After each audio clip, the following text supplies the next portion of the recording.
Al Aqsa মসজিদ চত্বর থেকে মসজিদের ইমামকে গ্রেফতার করেছে ইসরায়েলি পুলিশ। স্থানীয় সূত্র জানিয়েছে, সোমবার সন্ধ্যায় মসজিদ প্রাঙ্গণ থেকে তাকে আটক করা হয়। গ্রেফতারের সুনির্দিষ্ট কারণ বা তার বিরুদ্ধে কি অভিযোগ আনা হয়েছে সেই বিষয়ে তাৎক্ষণিকভাবে কিছু জানানো হয়নি। এই ঘটনাকে আল-আকসা মসজিদে ইসরায়েলি কর্তৃপক্ষের ক্রমবর্ধমান কড়াকড়ির অংশ হিসেবে দেখছেন ফিলিস্তিনি কর্মকর্তারা।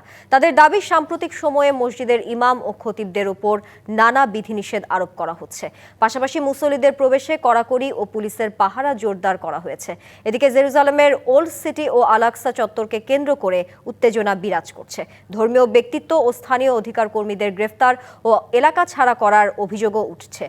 ঘটনাটি নিয়ে এখন পর্যন্ত ইসরায়েলি কর্তৃপক্ষ কোনো আনুষ্ঠানিক বিবৃতি দেয়নি।